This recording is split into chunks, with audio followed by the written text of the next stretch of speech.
우선 강점의 정의는 이익을 창출하는 원천이 되는 것이며, 과거의 경험이나 실적은 강점이라고 칭할 수 없습니다. 또한 강점의 또 다른 정의는 그 자체로 가치를 창출해내는 것이며, 어떠한 능력이라고 바꾸어 말할 수 있다면 그것은 강점이 될 수 있습니다.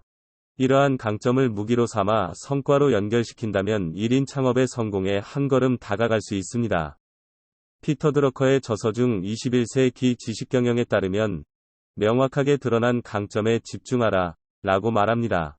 여기서 명확하게 드러난 이라는 부분에 핵심을 두어야 하며, 이는 바꿔 말해 성과를 드러내지 못하는 창업가 대부분은 자신의 강점이 제대로 드러나 있지 않은 상태로 사업을 한다는 것을 의미합니다. 또한 피터 드러커는 창조하는 경영자라는 저서에서 성과는 유능함이 아닌 시장에서의 리더십으로 얻는다 라고 말합니다. 여기서 말하는 리더십은 상품이나 서비스의 리더십으로 다른 상품보다 우선시되어 선택되는 현상을 뜻합니다. 즉, 상품이나 기능에서 다른 회사의 제품보다 뛰어난 매력을 가지고 있다면 그것은 분명 특정 고객층을 확보할 수단이 될 수 있음을 의미합니다. 그렇다면 이러한 나의 강점을 발견하는 방법에는 무엇이 있을까요? 우선 나의 강점을 독단적으로 특정하는 것은 피해야 합니다. 그 이유는 자기 혼자서 결정한 강점은 독단적으로 변할 우려가 있으며, 내 스스로 정한 강점이 고객이 원하는 것과 일치하지 않을 위험이 있기 때문입니다. 그렇다면 나의 강점은 어떠한 방식으로 발견해야 할까요? 바로 지금까지 구축해온 관계성을 토대로 솔직하게 답해줄 사람에게 묻는 것이 효과적인 방법입니다. 가능하면 2~3명 이상, 되도록 여러 사람에게 물어본 후 그중 공통된 답변이 나의 정확한 강점이라고 할 수 있습니다.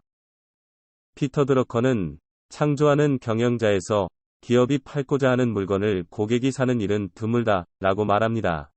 이는 고객이 그들의 불만이나 불편을 해소하기 위해, 또한 부족함을 충족하고자 물건을 구입하기 때문에 고객과의 대화를 통해 나의 강점을 파악하고 그러한 강점을 활용해야 한다는 것을 의미합니다. 또한 진정한 강점을 발견하기 위해서는 독선적인 행동이 아닌 주위를 둘러보는 것이 중요하다는 것을 나타냅니다. 다음은 독자화에 대한 설명입니다. 1인 창업에서 중요한 것은 가격 경쟁에 휘말리지 않는 것입니다. 그러기 위해선 나의 시장이 단독으로 설 수 있도록 독자화되어야 합니다. 독자화란 홀로 설 자리가 확보되고 유지되는 상태를 의미하며, 독자화와 차별화는 다른 개념입니다. 그렇다면 이렇게 중요한 독자화를 이루기 위해서는 어떠한 요소가 뒷받침되어야 할까요? 독자화를 뒷받침하는 요소는 다음과 같습니다. 가장 먼저 업계의 비상식, 이상함에 도전하여야 합니다. 업계에는 그 업계만이 가지고 있는 불문율이나 규칙이 존재합니다. 그런데 그러한 규칙 중 시대착오적인 규칙이 존재할 것이며, 이 틀을 개선하고 발전시켜 새로운 시장을 만들도록 해야 한다는 것입니다. 다음으로 동종업계 사람이나 고객이 볼 때 귀찮은 일을 해야 합니다. 성가신 일은 어느 시대에나 모두가 하고 싶지 않은 일이며, 이러한 귀찮은 일을 우직하게 계속한다면 새로운 시장을 개척할 기회가 주어질 것입니다. 세 번째로는 외부에서 소득 구조를 알 수 없어야 합니다. 너무 단순한 비즈니스 모델은 복제되기 마련이며, 내 시장의 소득 발생 포인트가 베일에 쌓여야 독점 시장의 수명이 길어질 수 있습니다. 마지막으로 대기업이 침입하지 않는 시장 규모여야 합니다. 대기업이 새로운 시장에 진입할 때 가장 중시하는 부분이 규모입니다. 따라서 1인 창업은 시장 규모를 작게 설정해야 대기업에게 매력적으로 보이지 않아 사업이 지속될 수 있습니다.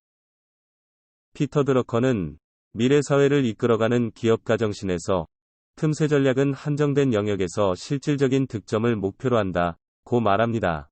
여기서 말하는 틈새 전략이란 작더라도 독점할 수 있는 시장에서 사업하는 것을 의미합니다. 즉, 1인 창업은 1인이라는 타이틀에 맞춰 회사의 규모에 맞는 시장을 발견하는 것이 중요하다는 것입니다. 다음은 독자화와 차별화에 따른 사업 영역을 그래프로 나타낸 것입니다. 가장 먼저 차별화든 독자화든 어정쩡한 위치에 있는 상태를 레드오션, 즉 과인 경쟁인 상태라 부릅니다. 이 영역에서는 대량 생산이 가능한 저가 상품이나 저가 서비스를 고를 수 있으며, 당연히 대기업도 이 영역에 포함되어 있습니다. 따라서 1인 창업은 절대 레드오션 영역에 관심을 보여서는 안 됩니다. 다음으로 중간에 위치해 있는 것은 불모의 영역, 다시 말해 이도저도 아닌 상태를 말합니다. 즉, 차별화도 독자화도 되지 않아 직징이 없는 영역을 말합니다. 마지막으로 1인 창업이 노려야 할 곳은 오른쪽 대각선 위쪽의 블루오션 영역입니다. 이 영역에서도 이것만을 절대로 지지 않을 영역과 타깃으로 삼고자 하는 소비자 영역을 특정해야 합니다. 또한 차별화와 독자화 양쪽을 모두 얻는 것은 현실적으로 어려우니 어떤 곳에 특화되어 있는지 신중하게 판단하여 설정해야 합니다.